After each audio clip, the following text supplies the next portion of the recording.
É, Começamos. Quer esperar mais um minutinho, ver se entra mais gente? Pode guardar mais 2, 3 minutinhos, aí a gente começa. Beleza.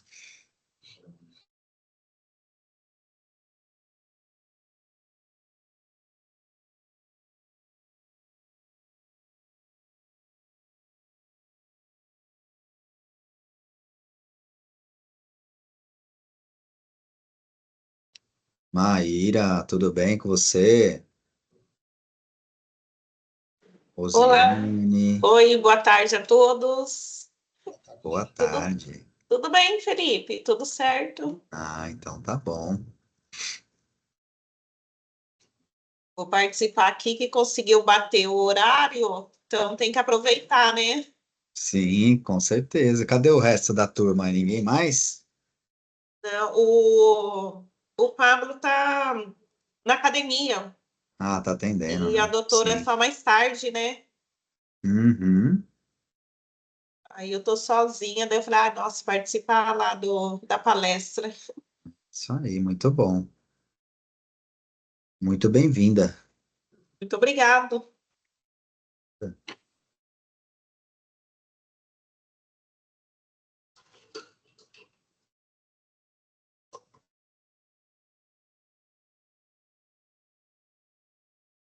O pessoal tá chegando.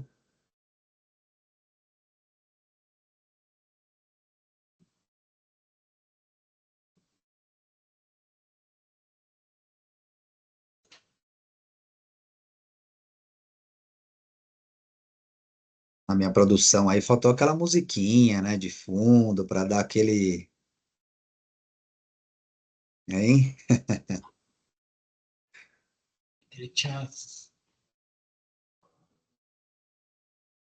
Vou cantar aqui. Canta aí. Qual música? Qual música? Canta aí, Yasmin. E não vai pedir pra Kelly, senão ela vai querer cantar, daí não sei se. Vai, Kelly, manda aí. Não sei se é muito bom dar essa ideia, não, viu?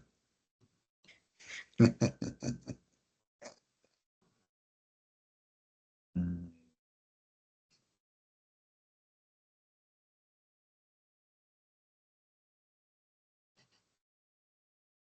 Acho que podemos começar, viu, Ricardo? Então vamos lá. Gente, boa tarde a todos. Para quem não me conhece, eu sou o Ricardo, sou o coordenador da área de treinamento e desenvolvimento. E a gente está com essa ação aí sobre o Outubro Rosa, tá bom? E a nossa ideia hoje é bater um papo sobre a prevenção ao câncer de mama e sobre saúde da mulher de uma forma geral, tá bom? Antes aqui da gente iniciar, vou passar a palavra para o Felipe, que vai dar uma breve abertura para nós, e depois o Dr. Fulvio nos conduz aí nesse bate-papo aí, nessa palestra sobre Outubro Rosa, tá bom, gente? Felipe, fica à vontade. Muito obrigado, Ricardo. Boa tarde, meus queridos posturers. Que prazer enorme estar aqui com vocês. Né? Quem eu sei que não pôde estar presente, nós estaremos também compartilhando depois com vocês, né, um link para que possam assistir. E é um momento de conscientização, de aprendizado, né, sobre o Outubro Rosa, que nos lembra que a prevenção é uma poderosa aliada, né, na luta contra o câncer de mama.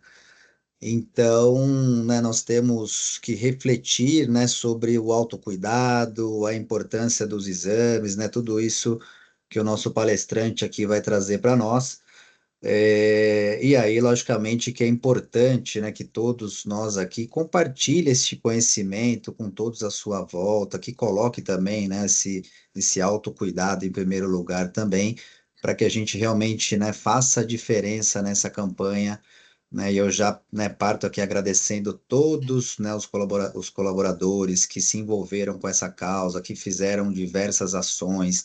A gente recebeu muitas fotos aqui, muitos vídeos, e a gente fica muito feliz, né, de poder, de alguma forma, contribuir com essas campanhas, né, de diferentes áreas de atuação dos profissionais, todos, né, trazendo isso, levando uma mensagem de prevenção aí para os né, para os milhares de funcionários aí que atuam, né, nas empresas onde nós trabalhamos. Então, hoje nós temos a honra aqui de receber o Dr. Fúvio Basso, que tem mais de 20 anos de experiência aí como médico, ginecologista, obstetra, né? Tem sido aí um grande parceiro nosso aqui do Grupo Posture, e hoje veio, né, trazer com mais profundidade, né, tudo que é importante aí para a prevenção, os cuidados diante do câncer de mama. Então, espero que todos aproveitem esse momento, né, e realmente depois compartilhem este conhecimento, tá bom? Então, passo a palavra para o Dr. Fúvio. Mais uma vez, obrigado. E agora é com você aí a apresentação. Obrigado, Felipe. Obrigado pelo convite, Ricardo, Felipe. Pessoal, então eu vou tentar dividir com vocês meu dia a dia. Então eu brinco que a gente fala de Outubro Rosa o ano inteiro e a gente aproveita outubro para essas ações, onde a gente consegue tentar espalhar esse conhecimento, tentar espalhar que a prevenção realmente é de todos o caminho mais importante para a gente alcançar sucesso. Aqui é só uma imagem, eu brinco que eu gosto de trazer, então são diversas as campanhas, diversas as imagens, diversos os projetos, e o mais importante é esse do lado direito, do meu time de Piracicaba. Eu falo coisas pequenas que vão se tornando grandes. Pode passar, Ricardo. Basicamente, então, o Outubro Rosa é o período onde a gente utiliza para conscientização sobre o câncer de mama, caminhos, tratamentos, fatores de risco, melhor momento, autoexame, é isso que a gente vai desenvolver durante esse período. Câncer de mama, então, basicamente é a alteração de uma célula que apresenta um crescimento desordenado e com a capacidade da geração assim de um tumor, de um agrupamento dessas células com a condição de invadir outros órgãos. A primeira descrição, ele data de 1700 a.C., que consta desse papiro de Edwin Smith. Então a gente diz coisas antigas e um tratamento ainda, principalmente a campanha, o tratamento precoce, algo muito novo. O Outubro Rosa ele começou a partir da doença de de duas irmãs, uma delas, a Susan, descobriu um tumor na sua mama e quando ela procurou ajuda, sem muito entender o que era aquilo, fez o diagnóstico do câncer de mama, vindo a falecer por volta de 1980.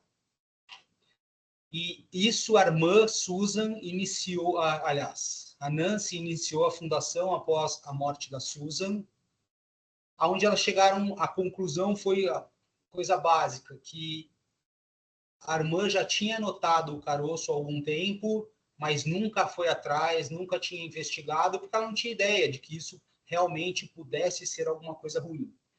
Então, a partir de 1997, no mês de outubro, por isso o Outubro Rosa, entrou-se mais forte nessa prevenção, nessa divulgação das campanhas preventivas, através de primeiras edições de Corridas da Cura, que foi realizada em Nova York e na Califórnia. Aqui no Brasil, as primeiras ações se deram por volta de 2002, quando o obelisco do Ibirapuera foi pela primeira vez iluminado com a cor rosa. O câncer de mama, ele atinge, obviamente, muito mais mulheres do que homens. Então, isso às vezes é surpresa para alguns, mas o homem também tem o seu risco, o seu histórico e também deve ficar atento. Ele atinge, então, o câncer de mama é o mais comum entre todas as mulheres no mundo, representando por volta de 1/4 de todos esses cânceres diagnosticados. No Brasil, a expectativa em 2022 era que esse número atingisse 66 mil novos casos. O câncer do homem ele é extremamente raro, representa 1% de todos os cânceres de mama diagnosticados aqui no Brasil. Então, um número menor, mas um número existente. E globalmente no mundo, de meio a 1%. Aqui vai só um quadro indicando a grande diferença dos tipos de câncer, da incidência do câncer na mulher. Então, a gente vê que o câncer de mama é mais do que 3 vezes o segundo diagnosticado na mulher. Então, a gente tem 30% do câncer de mama feminina e cólon e reto, que é o segundo, menos do que 10%. Esse terceiro, o colo do útero, a gente percebe que ele ainda é alto, mas a gente, na história, a diminuição desse diagnóstico a partir do exame preventivo do Papa Nicolau, que hoje já é uma coisa totalmente instituída, acho que todas as mulheres já sabem dessa necessidade, né? E não é algo que a gente precise estar repetindo. Próximo. Aqui mostra aquele número de 66 mil novos casos, com a expectativa em 2022. Basicamente, os tipos de câncer de mama, nós temos os que... Carcinoma ductal invasivo, ele inicia-se restrito ao ducto da mama, mas ele tem condição de invadir tecidos adjacentes. O carcinoma lobular no lóbulo, que são as regiões produtoras de leite, também com a condição de esparramar para outros tecidos. Temos o carcinoma in situ, que ele pode ser ductal ou lobular. Então, como o próprio nome diz, ductal limitado aos ductos, então não invade outros tecidos. Lobular, só os lóbulos, não invade outros tecidos. E o câncer de mama inflamatório, ele é mais raro, ele é mais agressivo. Quando ele aparece, ele deixa na mama uma aparência de como se fosse uma casca de laranja, uma cara de inflamação, brilhoso, é uma coisa que chama bastante atenção. Próximo, Victor. Eu costumo dizer que quando a gente apresenta uma doença, apresenta um problema e a gente coloca como fatores de risco, é porque realmente a gente ainda não tem aquele que causa. A gente já começa a ter a ideia, as faixas etárias, então ele põe como fator de risco não modificável ou modificáveis. Os não modificáveis, a idade avançada, não tem como a gente falar para a mulher que está com 60 anos, olha, agora você volta para 40 anos. Então, realmente, por isso esse não. O histórico familiar de mama, a presença das mutações genéticas, eu vou descrever um pouquinho mais à frente, é uma coisa que tem sido bastante falado, principalmente o BRCA1 e BRCA2, a história pessoal de câncer de mama ou alguma outra lesão mamária que a paciente já esteja em segmento.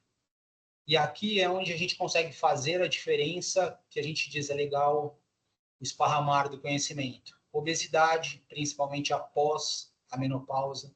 Hoje a gente tem o conhecimento que o tecido gorduroso, ele consegue converter esse tecido gorduroso em estrógeno. E o estrógeno é um dos principais hormônios ligados à manutenção da alteração celular. Consumo excessivo de álcool, sedentarismo. Aqui a gente vai acabar, eu vou descrever mais disso, mas a gente acaba vendo que uma qualidade de vida, uma qualidade de busca de uma vida mais saudável, a gente consegue evitar não só o câncer de mama, como uma série de patologias. Esse eu gosto de mostrar o slide, que é um jeito, talvez, de gravar, da gente não esquecer. Então, a gente consegue ver a mulher, 50 a mais, a gente não tem o que fazer.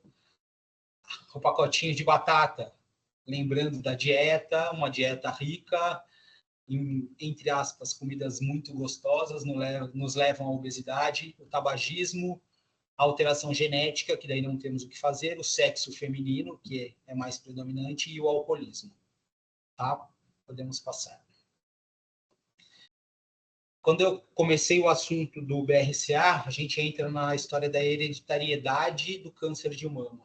Então, cada vez mais fala-se nisso, cada vez mais isso acaba gerando uma certa preocupação, famílias, às vezes a paciente chega e fala, minha mãe, minha tia, alguém descobriu. Então, a hereditariedade, ela está ligada à transmissão das características genéticas que os pais vão passando para os filhos para os netos, e essa sequência. São coisas que a gente já ouve falar e já conhece. No contexto do câncer de mama, significa que algumas dessas alterações são herdadas e, por isso, podem aumentar o risco. Aonde a gente lê aumentar, aonde a gente fala aumentar, não quer dizer que a pessoa necessariamente vai ter essa patologia. Então, os principais e mais conhecidos são as mutações dos genes BRCA1 e BRCA2. Aqui embaixo eu acabo citando alguns outros, mas são coisas ainda que estão surgindo. Hoje fala-se mais BRCA1 e BRCA2. Próximo, Ricardo.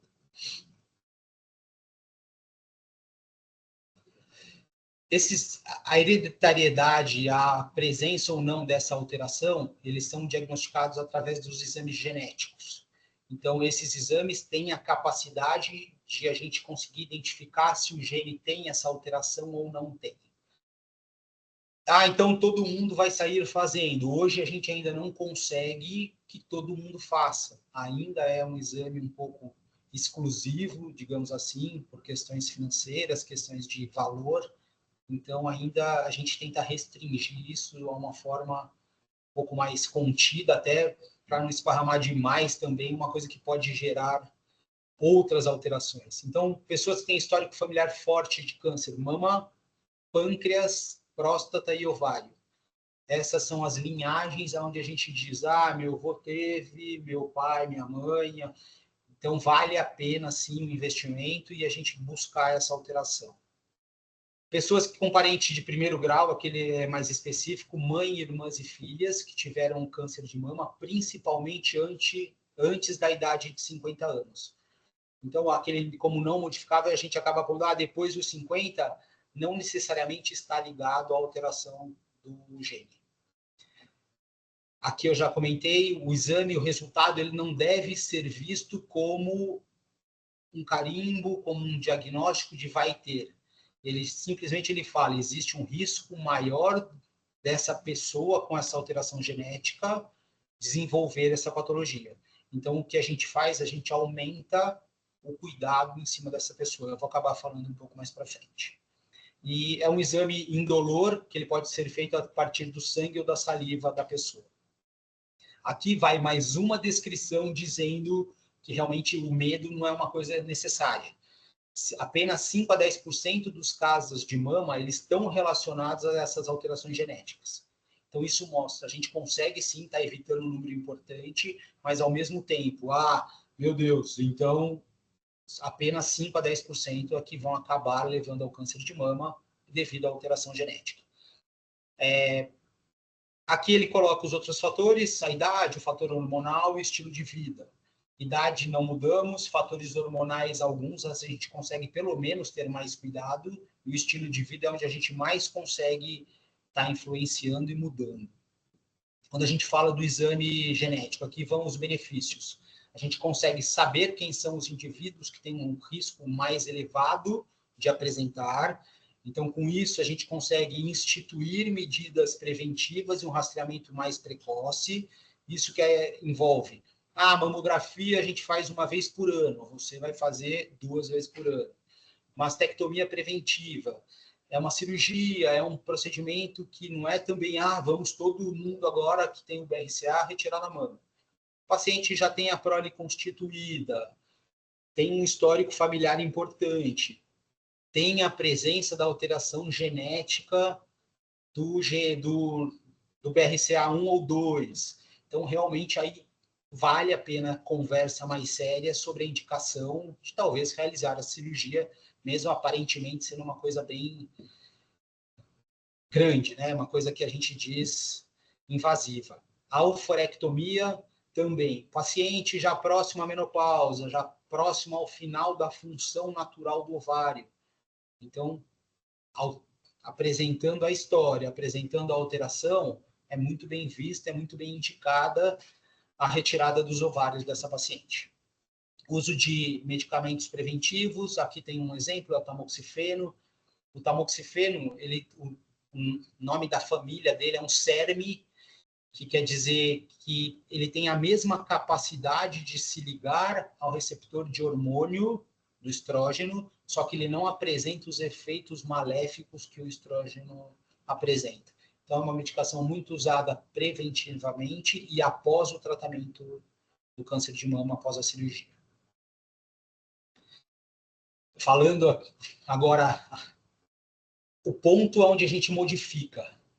Segundo a OMS, a saúde é um estado completo de bem-estar físico, mental, social e não apenas a ausência de doença. Então, esse é o principal efeito ou o principal fator de risco onde a gente consegue modificar, onde a gente consegue colocar alguma diferença, causar alguma diferença para a população em geral. Quando a gente fala desse tripé, primeiro, alimentação saudável, eu brinco que eu estava comentando, é a coisa que a gente escuta da mãe, da avó, da tia, na escola, em todos os locais. Acho que todo mundo tem a ideia daquele triângulo onde as bases mais largas devem ser os alimentos onde a gente busque a maior quantidade, frutas, verduras, legumes, sementes, cereais, e em cima as gorduras saturadas, que são as gorduras ruins, as frituras, esses outros tipos de alimentação onde acabam sendo muito mais palatáveis, ou seja, quando a gente está cansado, a gente tem o paladar por elas, mas que na verdade a gente sabe que não é a melhor para o resultado final para o nosso organismo. Então aqui eu sempre gosto de deixar citado a orientação e a procura de um profissional que trata disso, que faz isso, que vive isso, que é o nutricionista. Realmente eu acho que é um ponto bastante importante. Exercícios físicos, segunda ponta do triângulo. Fundamentais para a saúde mental.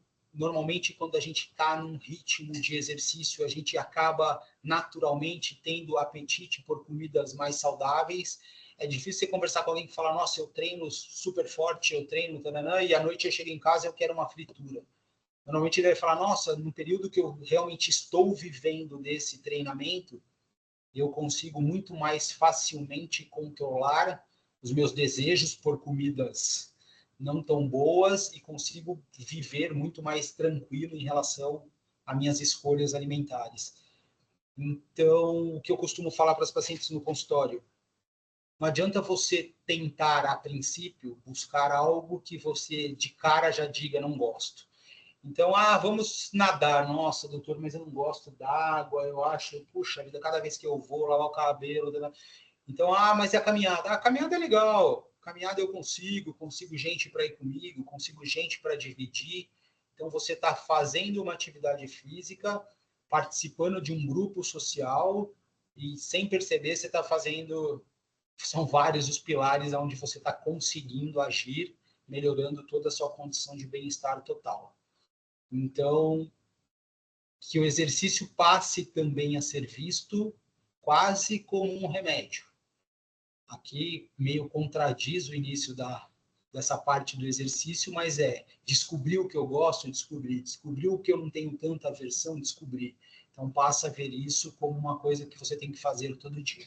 Você almoça todo dia, você toma café todo dia, você janta todo dia, você tem que ter o teu período de atividade física todos os dias. Aqui, de novo, a orientação de um profissional que responsável pela educação física, que a gente fala, então também é muito importante. Próximo. Terceiro e último dos pilares que são importantes para a manutenção, a saúde mental. Aqui parece até repetitivo, mas como fator para melhor saúde mental, atividade física, tempo para o lazer. Praticar meditação, a gente diz, cada um sabe aonde consegue um alívio daquele dia cansado. Então, a meditação pode ser uma coisa boa. Uma coisa cada vez mais em voga, durma bem. A higiene do sono. Então, eu chego em casa 8 da noite, daí eu vou para a academia 2 horas, hora que você voltar para casa, você vai conseguir dormir e descansar 1 da manhã. Então, normalmente a gente diz, o exercício à noite, ele tem que ser específico para cada ser humano. Então, tem gente que consegue fazer a atividade física à noite e realmente, quando for 10, 11 da noite, ele já está dormindo profundamente, sem ter atrapalhado ou sem ter a excitação do exercício mudado essa condição de sono. Doutor, eu chego em casa, eu ligo o computador e quando é 10 horas, daí que eu vou desligar.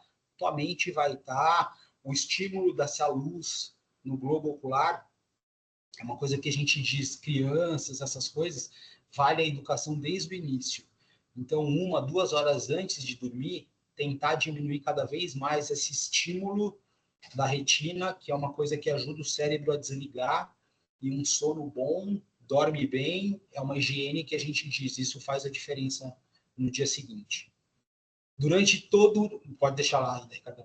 Durante todo o nosso dia, aquela correria, pausas de vez em quando, 3 horas eu vou parar, vou lá, tomo café, falo 2 besteiras, volto.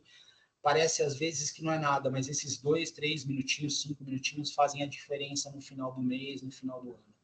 Comemorar pequenas conquistas, aprender o seu limite, dizer não às vezes, controlar o tempo. Então, vou chegar em casa à noite, vou tentar não mexer nas coisas todos os dias. Tem dia que a gente chega atribulado, não tem jeito, mas na maioria tentar que isso não vire uma regra. Esse penúltimo ponto, eu acho que é uma coisa importante. Nós, seres humanos, somos feitos de basicamente 2 metades. Então, a paciente chega na nossa frente e fala, doutor, estou morrendo de dor no pé da barriga, estou super incomodada, estou com dor nisso, estou com dor naquilo. A gente pede todos os exames e realmente não vem nada. A paciente fala, doutor, mas e essa dor? A parte orgânica é o que o médico consegue ver através dos exames. Então, ela tem a queixa, a paciente tem a queixa, você faz toda a rotina e não encontra nada, temos a outra metade. A outra metade é a nossa parte psíquica. Essa parte psíquica, já existem os profissionais que cuidam dessa parte, então, por muito ainda existe um pequeno preconceito quando você fala, é bom você procurar o psiquiatra, mas doutor, você acha que eu estou louco? Você acha que eu estou inventando? Não é nada disso. Essa parte psíquica, essa parte que a gente não vê, essa parte que a gente não consegue medir por exames, por muitas vezes ela pede ajuda, ela pede socorro. Então, hoje o burnout já entra como uma coisa que a gente diz. O burnout nada mais é do que a parte psíquica da pessoa dizendo, olha, eu não estou aguentando mais, eu já tentei falar que dói, eu já tentei incomodar, eu já tentei alterar, já tentei... e não estou conseguindo. Então, aqui vai a atenção e saber que o paciente que precisa, o ser que precisa dessa ajuda, não quer dizer que é mais fraco, não quer dizer nada. Ainda é um pequeno preconceito que a gente tem, mas cada vez mais isso vem sendo menos, ainda bem, passado para frente. Então, aqui fica o último aviso, procure ajuda do profissional especializado. Muitas vezes cabe a nós, clínicos, que estamos com a paciente, essa identificação e esse pequeno toque. Fala, olha, realmente nada justifica. Então, tenta ver esse outro lado e muitas vezes a gente consegue ajudar e resolver esse lado, esse problema. Como a gente faz o diagnóstico do câncer de mama? O principal método, o principal mais difundido, o principal hoje mais falado é através da mamografia. É o melhor exame de rastreamento, é um exame que mais para frente eu vou explicar mais dele, então eu vou parar um pouquinho aqui de falar da mamografia para a gente ver. O ultrassom e a ressonância, eles são específicos para principalmente pacientes mais jovens, onde a mama ainda é muito densa e o resultado final ainda não é tão específico quanto da mamografia. Então, paciente jovem, mamografia, ela não consegue ver, a gente utiliza ou a ressonância ou o ultrassom. O autoexame de mama, ele põe aqui, muito legal, como uma ferramenta de autoconhecimento. Eu também vou falar um pouquinho mais à frente. Feito as suspeitas, que são esses primeiros 3, a gente tem que ir para a confirmação. A confirmação é feita através da biópsia. A biópsia é através da obtenção de células, de pedacinhos dessa lesão, que são feitos normalmente pela introdução de alguma agulha, de algum trocáter um pouquinho mais grosso e analisado na anatomia patológica, onde a gente consegue identificar essas alterações. E, através disso, conseguimos também fazer o estadiamento do câncer, que é o que vai direcionar para tipos de tratamento, tipos de intervenção, essas coisas. Pode passar, né? Aqui é a explicação. Então, a mamografia nada mais é do que um raio-x realizado através de um aparelho chamado mamógrafo.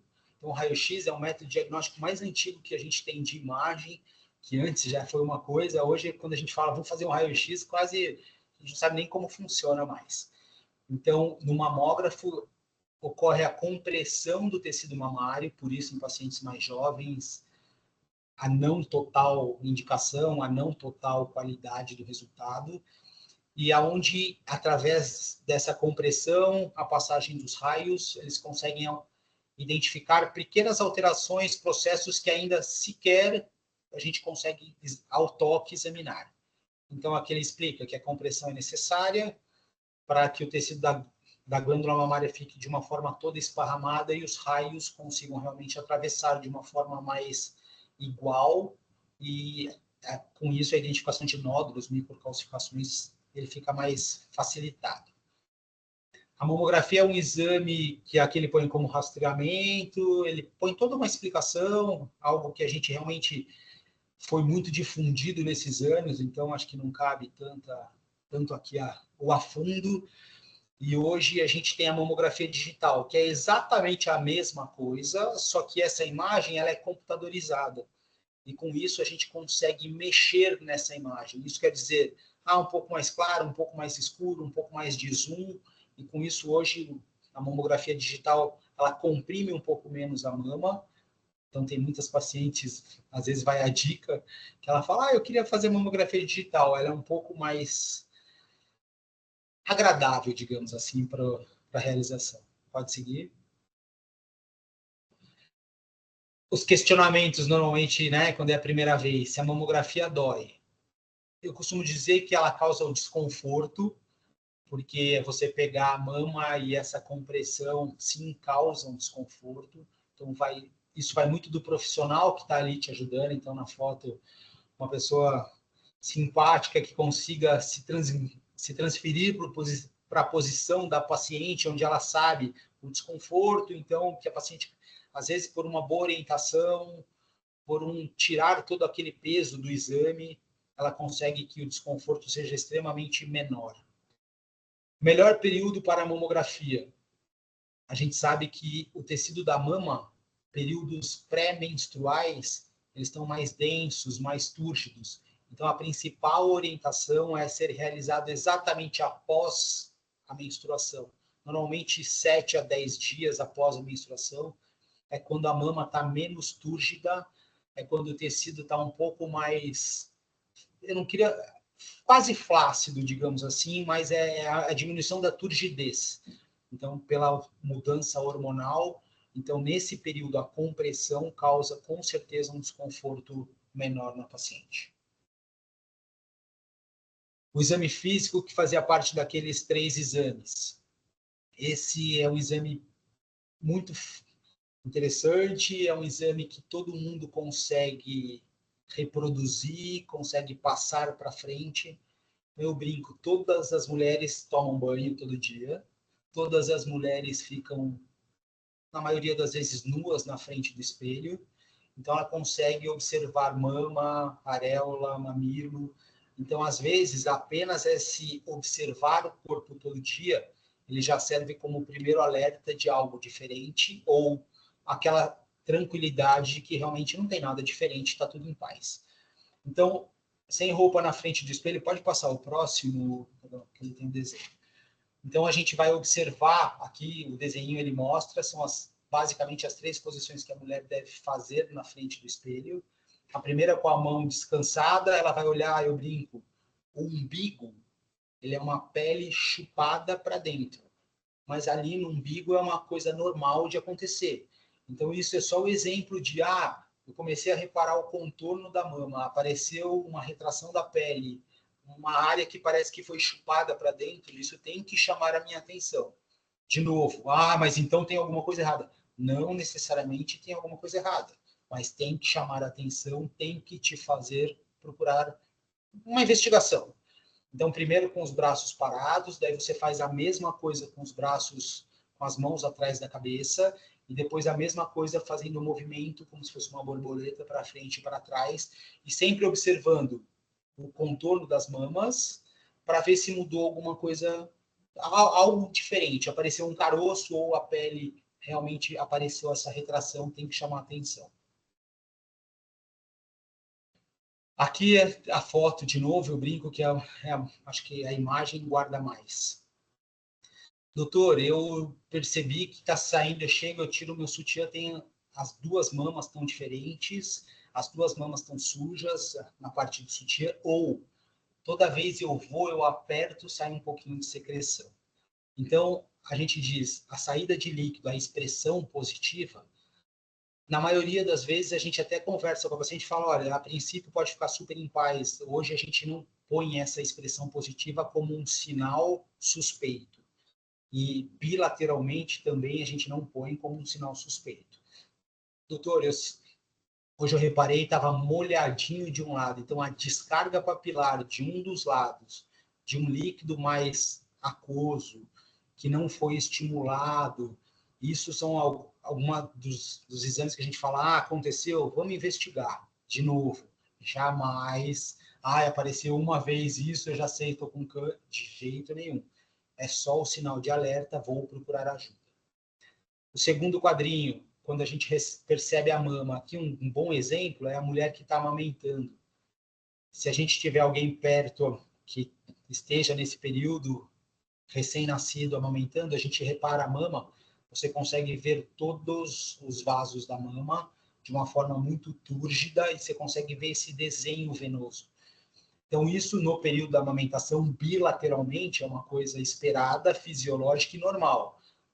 Eu fui olhar minha mama só de um lado, parece que começou a estar diferente, parece que um lado está mais túrgido, parece que um lado começou a aparecer esses vasos. Tem que chamar a atenção, procurar uma avaliação. Presença de um nódulo que não diminui. O que isso quer dizer? Eu comecei a olhar o contorno, devo menstruar daqui uns 4, 5 dias, e parece que apareceu um carocinho maior desse lado. Tranquilo, espero menstruar. Menstruei.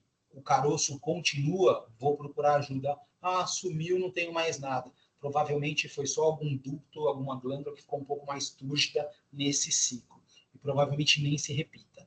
Tá? Então, de novo, só o caso mantido. Vermelhidão, inchaço ou calor da pele. Isso é frequente em quadros de infecção, a gente diz. Então, quando por qualquer motivo a gente tem uma porta aberta, uma quebra de integridade da pele, então ele aparece como um vergão, você encosta, está mais quente, ele fica hiperemiado, como se alguém tivesse dado um tapa na região, isso também deve...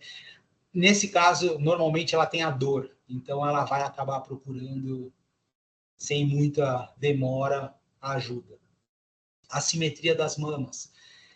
Existe uma assimetria natural, mas, de novo, o fato de todo dia estarem na frente do espelho, sem roupa, se observando, você consegue ter a noção do que é, sempre foi assim, ou realmente mudou demais. Então, percebeu uma mudança diferente, procurar uma avaliação, uma ajuda. Sulco ou afundamento, o que ele quer dizer? Ele quer dizer dessa retração da pele. Então, apareceu uma região de pele chupada para dentro, como se fosse o que a gente tem no umbigo, deve chamar a atenção, deve procurar uma avaliação. Alteração da coloração da areola. Areola é esse disco em volta da mama, também começou a ficar diferente, está com um vermelho diferente. Casos de, está descamando um pouco, está descamando os dois, isso às vezes a fase da vida da mulher, isso às vezes pode aparecer, então a primeira coisa que a gente pede passa um hidratante, alguma coisa e vamos observar. Passou o hidratante, resolveu, ok, passou, não resolveu, procurar ajuda de novo. Formação de crostas ou feridas, ele acaba entrei um pouco no passado, na figura passada, e essa mudança da forma da mama. Aqui ele tenta englobar de uma forma geral, que pode ser através de uma retração, através do aparecimento de um nódulo, qualquer coisa nesse sentido, que vai acabar realmente também tendo que chamar a sua atenção para você procurar ajuda. Pode passar. Aqui eu acabei já descrevendo tudo, então a gente diz, aqui é bom que eu consigo me ver, eu consigo mostrar para vocês. A primeira parte que a gente pode é em repouso, procurar em cima da clavícula, a gente tem essa saboneteira, e aqui procurar, nossa, apareceu um carocinho, nossa, apareceu uma bolinha, então dos dois lados. Isso é uma coisa que, de novo, chama a atenção, vou procurar avaliação, mas, de novo, nada para ter medo. Região de axila, a mesma coisa, estou passando a mão, achei um nódulo, algo diferente que eu não tinha, está com uma sensibilidade diferente, vou procurar avaliação. Forma correta de a gente realizar uma mão atrás da cabeça e você vai dedilhar a mama de forma circular. Então tem gente que fala, doutor, eu fui me examinar, eu achei um caroção desse tamanho. Lembrar que nenhum caroço aparece do nada para esse tamanho.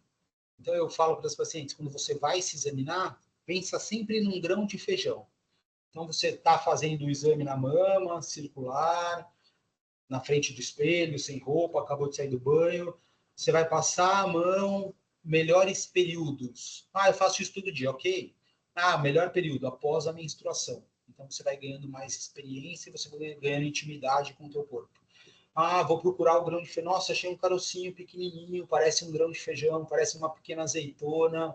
Isso deve chamar a tua atenção para procurar uma investigação e uma avaliação. De novo, achei o carocinho, tem alguma coisa.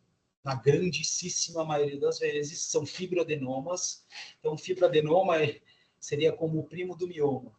Nada maligno, mas uma célula perde o controle, ele cresce, ele fica como se fosse uma azeitoninha mesmo, mas de um tecido benigno, que isso a gente consegue aproximar ou afastar o risco aos exames daí de imagem.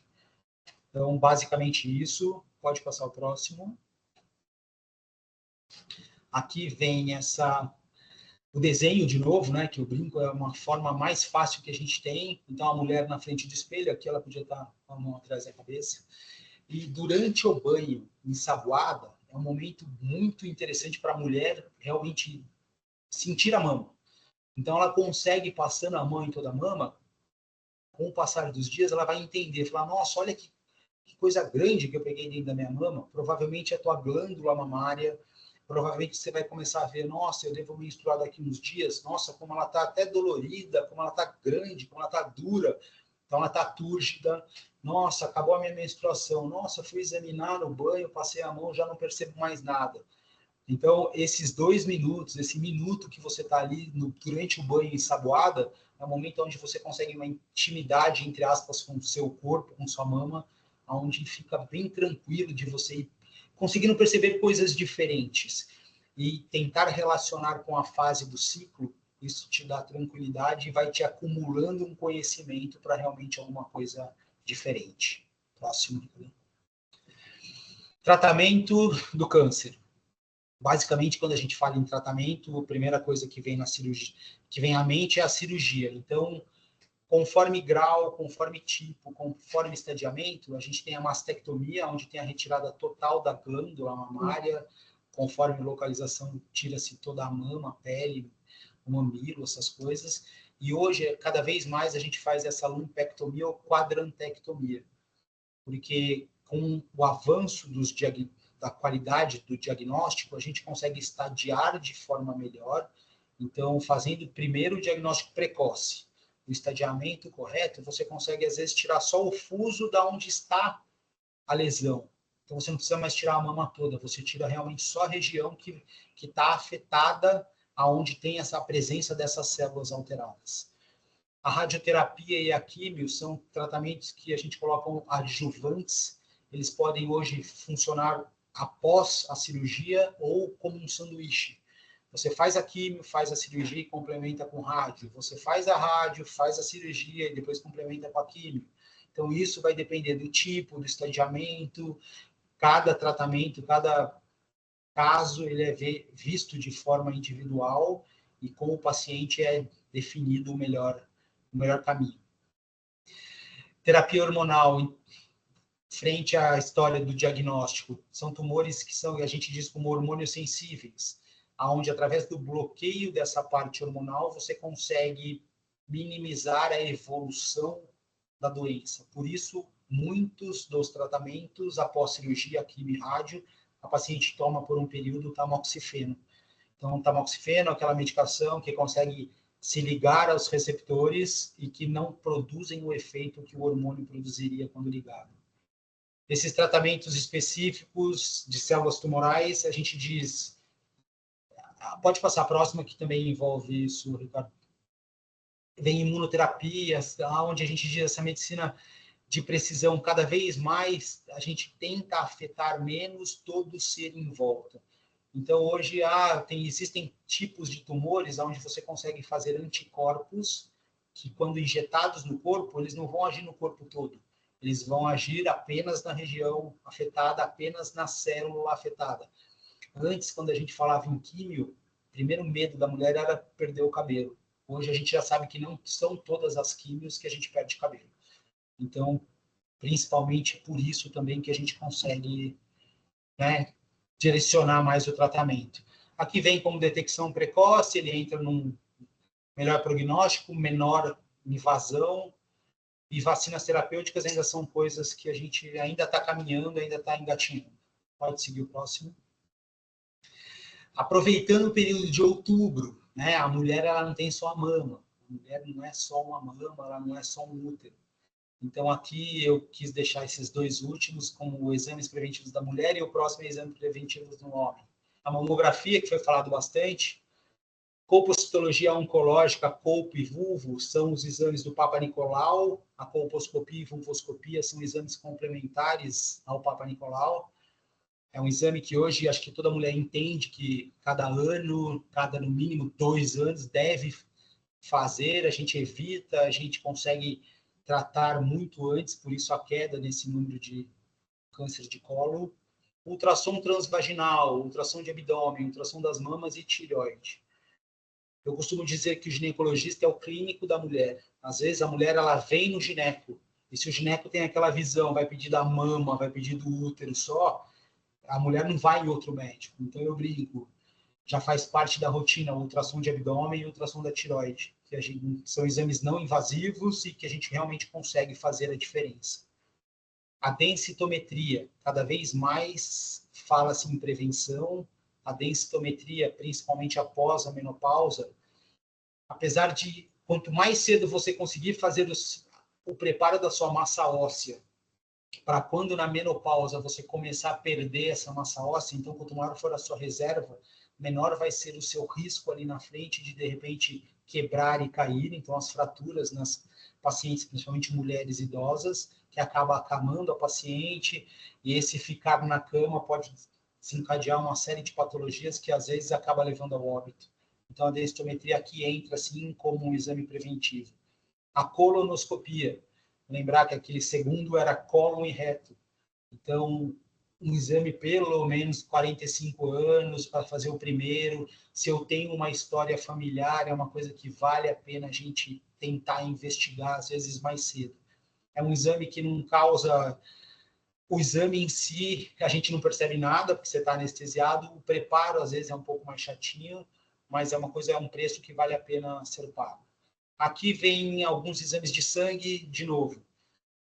Às vezes a gente diz, eu não estou sentindo nada, você faz o triglicérides está estourado, eu não estou percebendo nada, você faz a glicemia está alterada, eu não estou sentindo nada, você vai dosar o TSH, teu TSH está alterado.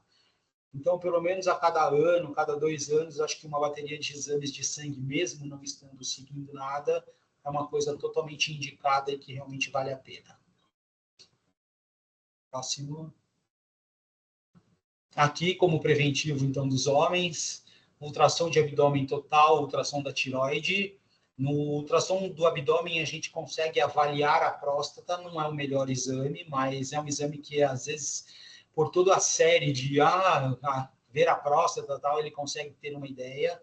A colonoscopia para o homem também, hoje já é indicado, 45, 50 anos, fazer o primeiro, isso se não carregar uma história. A visita ao clínico do homem, que é o urologista. Então, às vezes você está na roda de amigos, você pergunta, ninguém nem sabe o que é o urologista, nunca passou, se passou foi alguma outra causa. Mas passar como rotina ainda é uma coisa que a gente fala com certo... Então, aqui a gente podia ter uma barrinha cardiologista.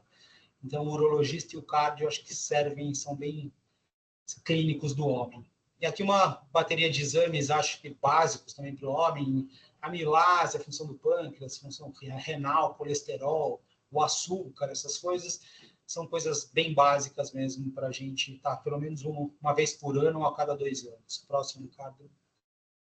Então, finalizando, eu brinco que tudo isso a gente fala tentando esparramar, tentando passar para frente, tentando que cada vez mais pessoas consigam ouvir falar ou ter ouvido falar a respeito de prevenção, apareceu apoio e solidariedade. O que quer dizer?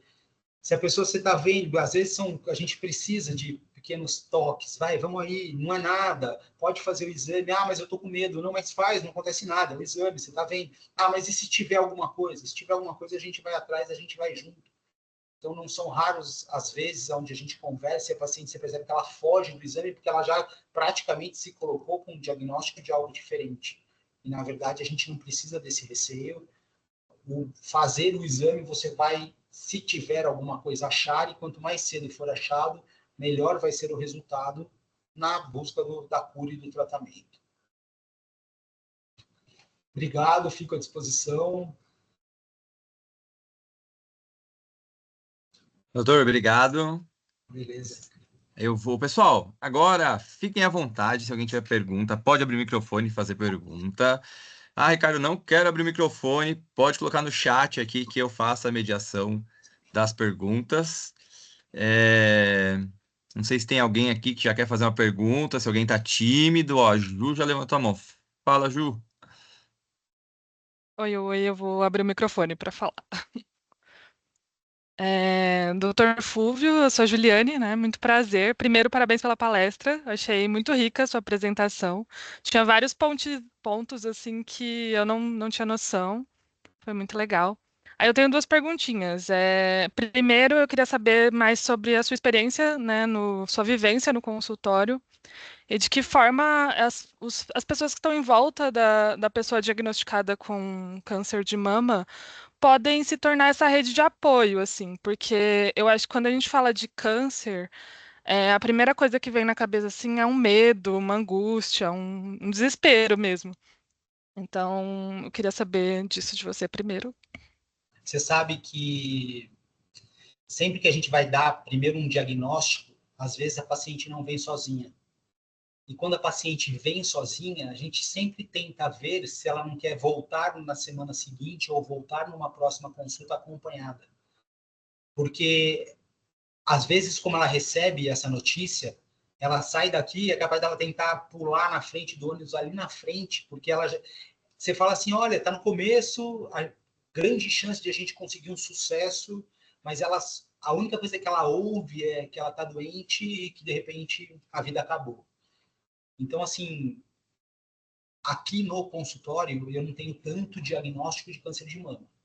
Então, eu vou usar um exemplo que eu tenho mais, que é o câncer da tireoide. Então, eu falo, eu sou ginecologista, aquilo que eu expliquei dos exames de rotina. Então, por incrível que pareça, do circuito que eu tenho alguns de casos de mama, mas o que eu dou o primeiro resultado é mais de câncer de tireoide. Então, assim, essa experiência de falar, olha, o câncer de tireoide é um câncer que a gente consegue cura em praticamente 100% dos casos. Doutor, mas eu não estava sentindo nada. Por isso, às vezes, o ultrassom da tireoide é importante. Mas veio alterado, então é alguma coisa. De jeito nenhum. Você tem que esperar a punção para dizer que é. Então, a gente diz sempre, quando a gente vai passar um diagnóstico, quanto mais gente a gente tem perto de apoio, é melhor, é importante. Eu tenho uma outra experiência que veio na cabeça você falando. Eu atendo um ambulatório e eu recebi uma paciente, ela contou uma série de coisas, tal, que ela estava meio arrimo da família, porque o marido, também um pouco já mais velho, estava sofrendo, tinha acabado de falecer, e ela que cuidava agora das filhas, da neta. E ela tinha uma região da mama com uma retração. Então, quando eu fiz o exame, eu falei, olha, tudo bem, provavelmente não é nada, mas tem que fazer a mamografia. Fez a mamografia, veio alterada, daí a gente parte para a biópsia. A médica, hoje, os laboratórios, eles têm sinais de alerta. Então, quando eles fazem a biópsia, eles recebem, eles ligam para o médico para falar, olha, a sua paciente, a gente fez o diagnóstico e realmente tem. A paciente nunca mais apareceu. Então, assim, provavelmente ela recebeu a mensagem, ela leu, e ela provavelmente ela se fechou e escondeu. E a gente daí não tem o direito, não tem nem como ir atrás. Né? E eu falo, é uma paciente do ambulatório. O ambulatório, a relação não é tão próxima quanto do consultório. Então, foi uma paciente que se sente por ela. Eu deixei o ambulatório, ele tem esses sinais de alerta. Então, eu deixei o alerta ali, olha, a gente precisa entrar em contato com essa paciente para pedir para ela voltar. Então, isso deve ter uns 30 dias, eu não sei como foi o acesso, se houve ou não, mas eu estou para esperar para ver se ela realmente vai retornar comigo para a gente dar, porque às vezes ela recebeu o diagnóstico e ela nem ouviu o quanto ela tem chance de resolver. Ela simplesmente afundou e saiu correndo. E daí a gente fica de mãos atadas, e era só ela. Então, provavelmente, nenhuma das filhas teve acesso, né? Uma pessoa maior de idade, não é risco de vida, provavelmente ela não vai contar para ninguém. E quando acontecer alguma coisa e ela vier, daí a gente vai ter perdido aquele timing de poder realmente ajudar. Legal, porque eu acho que quando a gente fala de câncer é esse pânico mesmo, né? Sim. Bom, aí minha segunda pergunta que eu anotei aqui é sobre as lesões da mama, que podem ser perigosas. Então eu queria saber do senhor se, por exemplo, ter uma prótese de silicone, ou, por exemplo, eu já tive amigas que tiveram um problema com essa prótese de silicone, teve vazamento, essas questões. Aí eu queria saber se isso é um fator de risco para câncer de mama. Não, não é um fator de risco. A gente diz, a prótese em si, ela tem os seus riscos. Então, essa rotura, esse material, ele, óbvio, rompeu, você tira e você tenta limpar ao máximo. Mas não que a paciente que teve a prótese rompida, ela vai estar num grupo de risco maior para ter alguma alteração. Não. Tanto que os travestis injetam direto isso. Então, a gente diz, ela pode causar outras alterações, mas não relacionadas a câncer, por exemplo. Perfeito, obrigada. Imagina. Surgiu uma. Quer falar, Maíra? Pode falar você primeiro. Olá, parabéns, seu doutor, pela palestra. Sempre bom Obrigado. estar se atualizando, né? Na verdade, é uma dúvida que eu ouço muito falar, assim, referente a mulheres que não exatamente estão na faixa etária de fazer a mamografia em si, recomenda muito a ultrassonografia, né, antes desse período da idade. Mas, assim, ela é eficaz mesmo na detecção ou é mais uma prevenção mesmo? Você poderia falar mais da ultrassonografia? Sim, você fazer a mamografia numa paciente jovem, ela vai voltar brava com você, porque essa compressão incomoda muito. É uma paciente que a gente diz, se ela não tiver um histórico muito importante, normalmente a gente não faz essa solicitação, porque você vai afastar essa paciente de exames preventivos lá na frente. Então, normalmente o resultado tem aquela classificação de BIRADS. Eles põem como BIRAD 0. O 0 quer dizer, a gente não consegue avaliar nada. Entendeu? É um exame que ele fala, olha, para essa paciente a mama é tão densa ainda que a gente realmente não consegue dizer nada se tem alguma coisa ou se não tem. Aí, o ultrassom ou a ressonância, eles conseguem sim identificar de uma forma melhor nessa faixa etária presença de nódulos, presença de cistos. O ultrassom é excelente. A mulher às vezes chega e fala, nossa, doutor, eu estou sentindo um caroço aqui, estou muito preocupada. Daí você faz o ultrassom, é um cisto. Eu costumo dizer, o cisto é uma bexiguinha d'água. Na maioria, essas bexiguinhas d'água, se a gente repetir o exame daqui uns 40 dias, 60 dias, a gente já não tem mais nada. Eles variam muito. Então, o ultrassom é excelente nessa faixa etária de pacientes mais jovens, onde a mama ainda é muito túrgida. Legal, muito obrigada. Imagina. Surgiu uma pergunta, e a pergunta é a seguinte: se um cisto pode evoluir para um câncer? É muito difícil, né? Foi essa conversa. O nódulo, ele é um aglomerado de células. Então, o nódulo, ele é muito mais fácil dele vir com uma classificação onde o colega diz, eu vi o nódulo, mas eu não consigo ter certeza se ele é benigno, do que, eu vi o cisto. Normalmente, quando tem o cisto, ele põe a classificação BIRADS 3. O BIRADS 3 é aquele, eu vi que tem alteração, eu vi que tem alguma coisa, mas eu não tenho a menor dúvida de que está tudo benigno. Entendi. Mas então quer dizer que se eu tenho cisto, eu não vou ter nenhum problema daqui a 10 anos? Daí a gente não tem como dizer. Mas a presença do cisto em si jamais quer dizer maior risco para câncer de mama. O nódulo, ele é um pouco mais, entre aspas, também preocupante, porque às vezes você fala, fez o nódulo e viu todas as características, as bordas, o tamanho, não tem nenhuma alteração, não é espiculado, não é nada, você põe a mesma classificação BIRADS 3. Ele vai estar querendo dizer, eu vi o nódulo, eu vi que está aí, mas a característica dele não deixa nenhuma dúvida de que é benigno. Você não precisa nem prosseguir na investigação. Maravilha, doutor. Pessoal, nosso tempo urge aqui, né? O papo tá muito bom. Alguém ainda tem alguma pergunta final? Alguém quer fazer alguma pergunta final? Aproveite. Nós estamos aqui no limite, não. Eu tenho perguntas que me mandaram aqui, depois a gente pode mandar para responder essas perguntas. Doutor Fulvio, eu queria agradecer imensamente sua participação. Eu não sei se o Felipe quer dar uma palavra final aí com a gente. Somente agradecer mesmo, doutor Fulvio, muito esclarecedor mesmo aqui todas as informações. Muito obrigado, né, pela sua explanação e muito obrigado pela presença de todos vocês aqui. E o que a gente espera é que, como a gente falou lá no início, que vocês compartilhem este conhecimento, que levem isso, né, para os colaboradores aí dos nossos clientes, que eu tenho certeza que assim a gente consegue fazer a diferença, tá bom? Então, muito obrigado aí a todos, um grande abraço.